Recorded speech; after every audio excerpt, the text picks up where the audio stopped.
My husband and sister have been secretly hooking up behind my back whenever I'm not around, and now I realize there's no one I can truly call my family. Posted by you/cheatersuck12. I can't move. If I move, it becomes real, and I have to accept what I saw and think about what's next. I came home from work early and saw my sister's car, thinking maybe she was dropping off some food from her job. But no, I walked in and saw my husband and sister naked in my kitchen, the kitchen I paid for. As soon as I registered what I saw, I got into my car and left. I kept driving, just driving until I found the hotel I'm at now. I don't want to believe it. I don't know what to do. My sister, my only family, my best friend, the one who's supposed to be there for me and support me. My husband, my person, my other half, the one who's supposed to love and respect me. The two most important people in my life have ruined everything. I've blocked them both on my phone. I don't want to hear any of the BS excuses they'll come up with. I don't want to confront this. I want to go back to this morning when everything was fine. Update 3 days later. Sorry for not replying to comments or updating, things have been hectic. I didn't think I needed to explicitly say this, but by naked, I meant they were completely naked and having sex in the kitchen. I admit mentioning that I paid for the kitchen was odd and kind of funny, but anyone who knows me knows that the kitchen is my pride and joy. So yes, when I saw my sister and husband having sex in my kitchen, it stuck with me. And yes, they did see me. When I got to the hotel, I cried for a few hours and just wanted to tell someone, anyone. The two people I usually turn to when something happens in my life were the two I needed to talk about, and it was 11-something in the evening. I didn't want to disrupt my friends' evenings or burden them. So instead, I came to Reddit, thinking not many people would see it. The response I received was overwhelming. I want to thank everyone who sent me kind words and advice. Thank you so much for all the virtual hugs. I know I only commented once, it's because I had so much to think about and do. I truly appreciate all the love and support. There was so much amazing advice in the comments, though a lot of it was American-based. Regardless, I still appreciate it. One recurring piece of advice was to unblock them and keep the texts and calls as evidence, so I did that. After posting and having another good cry, I realized I needed to get my crap together.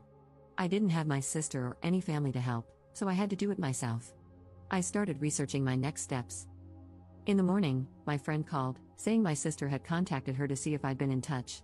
I told her what happened, and she very kindly offered me her spare room and took her day off work to help me sort things out.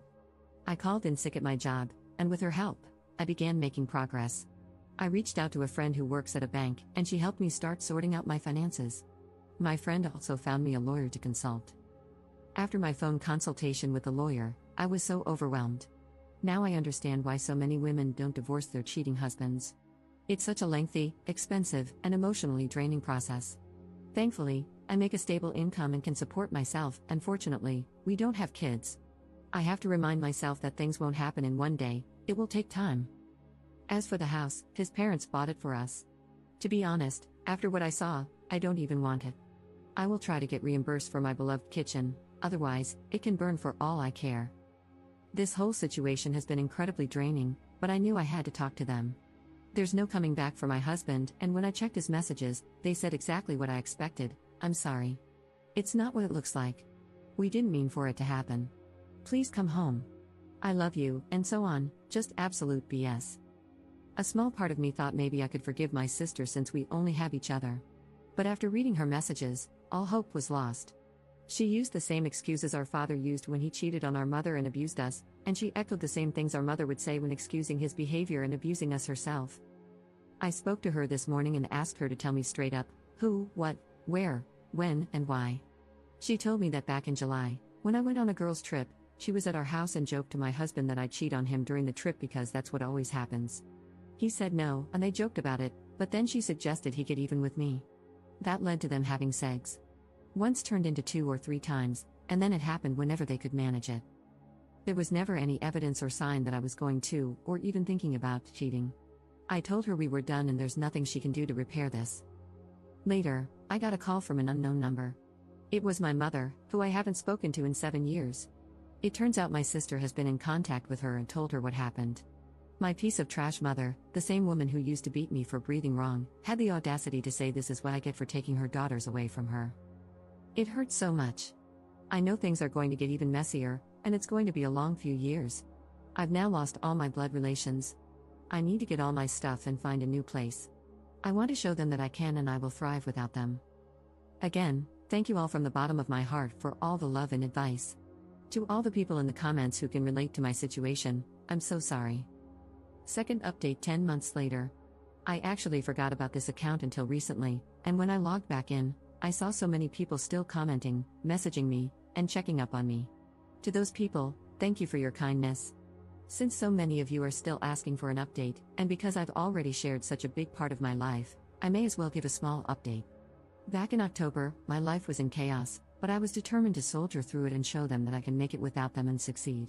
I had to meet with my ex to talk about the house. He eventually gave up, and we decided to sell it. I was reimbursed for my beloved kitchen. At first, my sister would show up at my job and my friend's house, but once I told her I would get the police involved, she stopped. I haven't seen her since February. I did hear from my pathetic excuse of a mother again, but that was also shut down, and I have not heard from her since the end of last year. I'm from NZ, so my ex and I have to be living separately for 2 years before we can divorce. Although I want nothing to do with him, I'm not too fussed. 1 year is almost done. I started therapy, which has been healing. I wish I had gone earlier. I have moved into my apartment and was promoted at work. I've also gone on 2 girls' trips and had some extra fun this time, as I was a single woman. And I've just started seeing someone. He has been very kind. Thank you all again for your kindness. I hope this is the update you were waiting for. Third update 18 months later. Hello, it's been a while. I still get messages and notifications asking for an update, so this will be my last one. I am officially divorced. It took a while, but I got there, and my ex-husband had 2 years to accept it and not fight it. I've got my own house, a nice kitchen, a cute, mature man on my arm, friends who treat me like a sister should, and a job that respects me. I'm happy and couldn't care less where my biological family is or what they're doing. I am enjoying the wonderful summer we're having in NZ and living my life. Thank you all for the support. Wish you all the best.